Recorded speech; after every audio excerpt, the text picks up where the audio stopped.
Good morning सभी को नमस्ते। आज हम लोग पढ़ने वाले हैं मैट्रिक का बहुत ही इम्पोर्टेंट चैप्टर जो परीक्षा के व्यू से काफ़ी इम्पोर्टेंट है। पार्ट है प्रायिकता यानी प्रोबेबिलिटी। प्रोबेबिलिटी 14 फरवरी को जो एग्जाम है मैट्रिक का, उनसे क्वेश्चन, बहुत सारे क्वेश्चन प्रोबेबिलिटी से आप लोग को देखने को जरूर से जरूर मिलेगा। इसलिए ये सारे चीज़ जो है आप लोग एक एक करके पूरा पॉइंट आप लोग नोट जरूर कर लोगे, क्योंकि इससे क्वेश्चन आने की संभावना 100% है। चलिए चलते हैं, हम लोग एक एक क्वेश्चन करते हैं और एक एक क्वेश्चन को हम लोग समझते हुए चलते हैं। सबसे पहले है कि प्रोबेबिलिटी जो होती है, प्रायिकता जो होती है, प्रायिकता मानव जीवन में घटने वाली सभी संभावित घटना है। इस मानव जीवन में घटने वाली सभी संभावित घटना को ही प्रायिकता कहते हैं। जैसे प्रायिकता का मतलब ये हुआ कि खेल में हार जीत का होना, जैसे खेल होता है उसमें हार जीत का होना सारा प्रायिकता के अंतर्गत ही आता है। वर्षा का होना, जैसे बोल दिए आज वर्षा होगा नहीं होगा, ये सारे प्रायिकता के अंतर्गत। ताश में एक का बीवी बादशाह आने की प्रायिकता, ये सारा चीज जो है प्रायिकता के ही अंतर्गत आते हैं। तो इनसे सारे महत्वपूर्ण नोट्स बनाए हैं। ये सारे एडजेक्टिव को लेकर बहुत ही इंपॉर्टेंट है, इसलिए ये सारा चीज जरूर से जरूर कर लोगे। चलिए चलते हैं पॉइंट नंबर 1 करेंगे। प्रायिकता का सूत्र जो है आप लोग याद रखोगे। प्रायिकता का सूत्र क्या होता है? प्रायिकता बराबर होता है सभी संभावित घटना बटा कुल घटना। ये प्रायिकता का सूत्र होता है। इसे हम लोग पीई यानी पी मतलब प्रोबेबिलिटी, ई मतलब इवेंट, पीई बराबर होता है एन ई बटा एन एस। ये जो होता है प्रायिकता का सूत्र है और इसे आप लोग याद कर लोगे। परीक्षा में हूबहू ऐसे ही करके या एग्जेक्टिव आप लोग को देखने को मिलेगा। पॉइंट नंबर 2 करें कि निश्चित घटना की प्रायिकता जो होती है वो 1 होती है। निश्चित घटना की प्रायिकता 1 होती है। इसे हम लोग पीई बराबर 1 से लिखते हैं। ये वाला चीज आप लोग याद कर लोगे। सारा चीज इंपॉर्टेंट है, एक एक करके करते हैं। आगे चलते हैं। असंभव घटना की प्रायिकता जो होती है वो 0 होती है। इसे हम पीई नहीं बराबर लिखते हैं 0। तो ये भी चीज जो है आप लोग याद कर लोगे। काफी इंपॉर्टेंट है। प्रोबेबिलिटी चैप्टर से बहुत बार आप लोग प्रीवियस ईयर पेपर उठाकर देख लो, इनसे बहुत सारे क्वेश्चन आप लोग को देखने को मिलेगा। यदि ये चैप्टर आप लोग को कंप्लीट है तो आप लोग 5 से 7 नंबर जरूर से जरूर लाओगे। आगे चलते हैं। निश्चित घटना या और अनिश्चित घटना का योग जो होता है 1 होता है, याद रखोगे। इसे हम लोग ऐसे भी लिखते हैं पीई प्लस पीई नॉट बराबर 1 होता है। तो ये सारा चीज आप लोग, ये भी आप लोगों को परीक्षा में हूबहू पेपर में देखने को मिल सकता है। पॉइंट आगे हम लोग चलते हैं।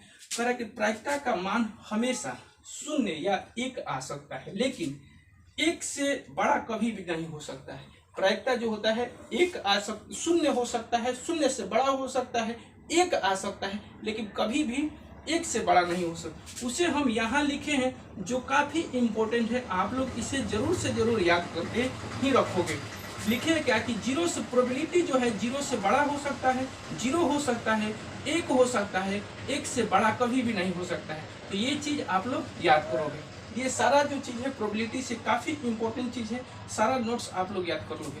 आगे चलते हैं। यहाँ लिखे हैं अब हम प्रोबेबिलिटी से सभी महत्वपूर्ण बिंदु।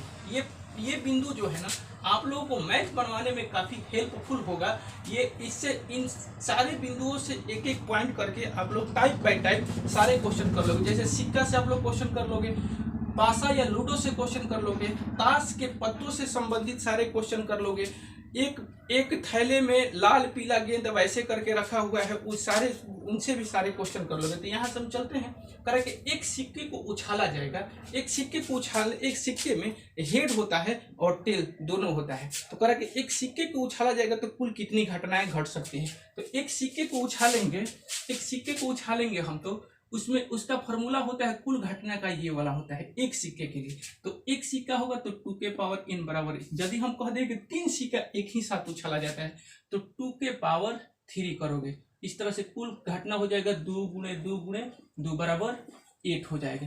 तो बहुत सारे हम लोग चीज निकाल सकते हैं। उसी तरह से एक पासे में घटित कुल घटना कितनी हो सकती है? तो एक पासे में कुल घटित घटना 6 हो सकती है। पासे से संबंधित आप लोगों को क्वेश्चन बहुत सारा देखने को मिलेगा। जैसे में एक पासे में सम संख्या आने की प्रायिकता, एक पासे में विषम संख्या आने की प्रायिकता, एक पासे में 7 से बड़ी संख्या आने की प्रायिकता, ये सब आ सकता है। फिर आ सकता है क्या कि एक पासे में 5 से सभी छोटी संख्याओं की प्रायिकता ज्ञात करें। तो पासे से संबंधित सारे क्वेश्चन आप लोग कर लोगे।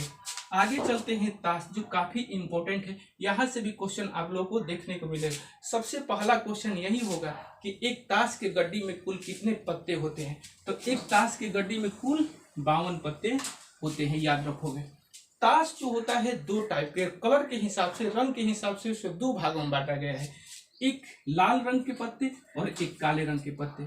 लाल रंग के पत्ते जो होते हैं वो 26 होते हैं, काले रंग के पत्ते जो होते हैं वो भी 26 ही होते हैं। इस प्रकार से यहाँ हम सारे पॉइंट लिखे हैं जो आप लोग एक एक करके जरूर कर लोगे।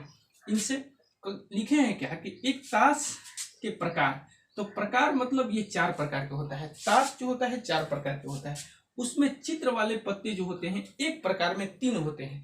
ताश होता है हमारा 4 टाइप, और उस तरह से 3 में 4 से गुणा करेंगे तो 12 हो जाएगा कुल रंगीन पत्ते, यानी चित्र वाले पत्ते जो होंगे 12 हो जाएंगे। यहाँ लिखे एक प्रकार में पत्तों की कुल संख्या कितनी होती है, तो एक प्रकार में याद रखो कि पत्तों की संख्या कुल 13 होती है।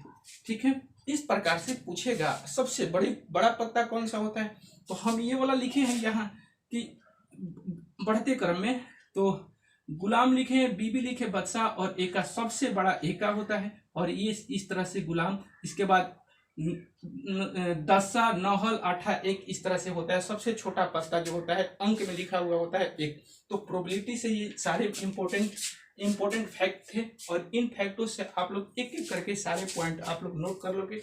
परीक्षा के व्यू से काफी इंपॉर्टेंट है। आगे अब हम मिलेंगे आप लोगों को साइंस के सभी इंपॉर्टेंट क्वेश्चन। ये था हमारा सब सारे के सारे नोट्स जो परीक्षा के व्यू से सभी क्वेश्चन इसमें जो है इंपॉर्टेंट है। आप लोग एक एक क्वेश्चन जरूर से जरूर करोगे, क्योंकि प्रायिकता जो होता है काफी इंपॉर्टेंट चैप्टर होता है। आगे मिलेंगे, तब तक के लिए थैंक यू।